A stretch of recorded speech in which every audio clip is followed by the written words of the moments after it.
لوگ جتنا بھی دل دکھائیں، یہ بات یاد رکھیں کہ جب اللہ کے بندے ہمیں توڑتے ہیں تو ان کا توڑنا ہمیں اللہ سے جوڑ دیتا ہے۔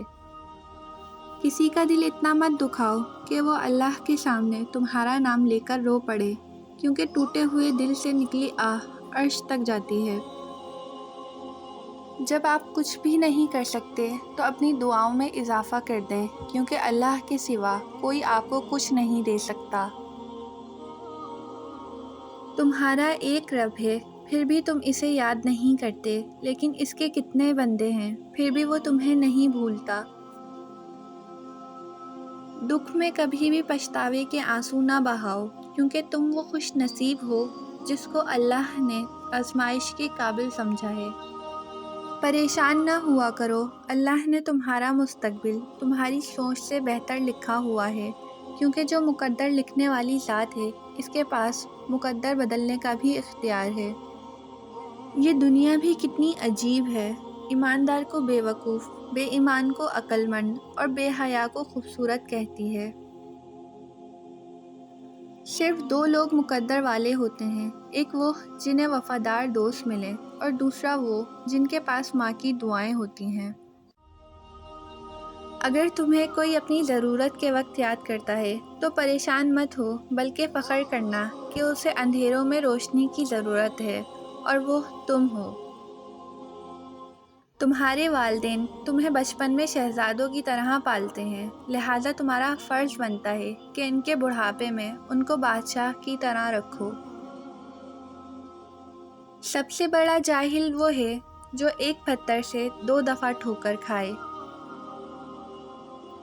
بہت سے انسان ایسے ہیں جنہیں زبان نے موت کے گھاٹ اتارا ہے۔ محبت کا اصل حقدار تو اللہ ہے، بس تم اسی کے آگے جھکو، وہ تمہیں کسی کے آگے جھکنے نہیں دے گا۔ دوسروں کے محل میں غلامی کرنے سے بہتر ہے کہ انسان اپنی جھونپڑی میں حکومت کرے۔ جب حق پر رہتے ہوئے تمہاری مخالفت حد سے بڑھنے لگے تو سمجھ لو اللہ تمہیں کوئی مقام دینے والا ہے۔ تم خود اپنی دعاؤں سے ہی اپنا مقدر لکھتے ہو، اور تمہاری دعائیں ہی تم تک وہ سب لے آتی ہیں جو تمہارا نصیب بھی تمہیں نہیں دے پاتا۔ اپنی جوانی کے دھوکے میں مت آنا، یہ عنقریب تم سے چھین لی جائے گی۔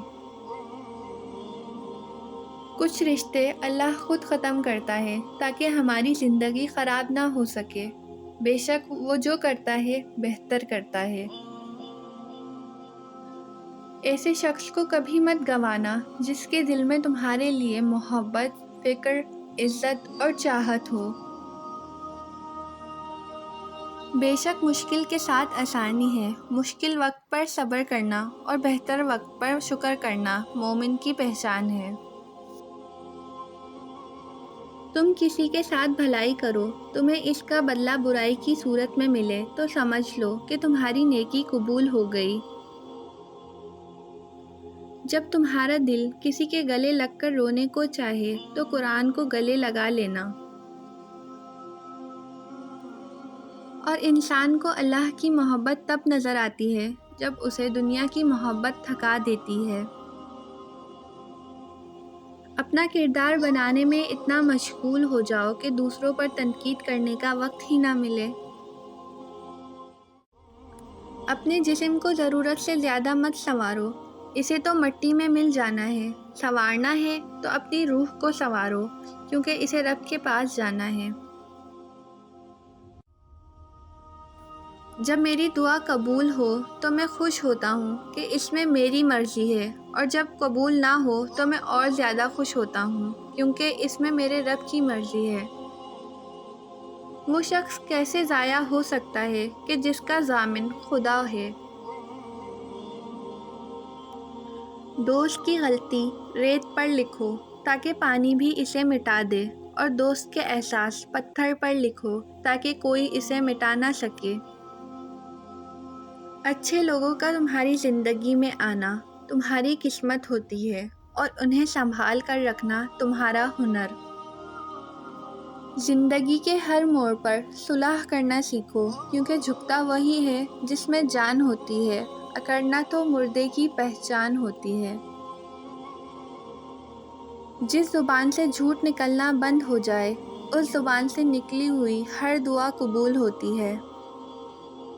انسان کے آنسو اس وقت مقدس ہوتے ہیں جب وہ کسی اور کے دکھ اور تکلیف کو محسوس کر کے نکلیں۔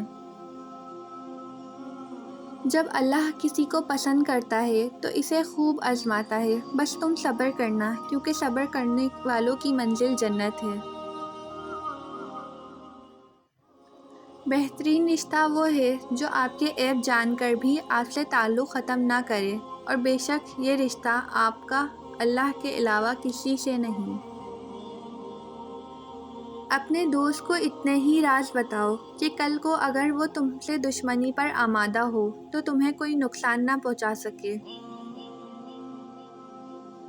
اپنے دن کا آغاز صدقہ دینے سے کرو، اس دن تمہاری کوئی دعا رد نہیں کی جائے گی۔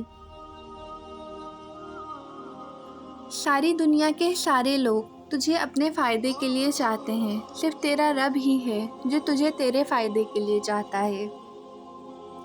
جو تمہاری خاموشی سے تمہاری تکلیف کا اندازہ نہ کر سکے، اس کے سامنے اظہار کرنا لفظوں کو ضائع کرنا ہے۔ کسی کے برے کہہ دینے سے نہ ہم برے ہو جاتے ہیں نہ اچھے۔ اپنی زبان سے ہر شخص اپنا ضعف دکھاتا ہے، دوسروں کا عکس نہیں۔ پسند ان کو نہ کرنا جو دنیا میں سب سے زیادہ حسین ہو، بلکہ پسند ان کو کرو جو تمہاری عزت کرتا ہو۔ جس کو تم سے سچی محبت ہوگی وہ تم کو فضول اور ناجائز کاموں سے روکے گا۔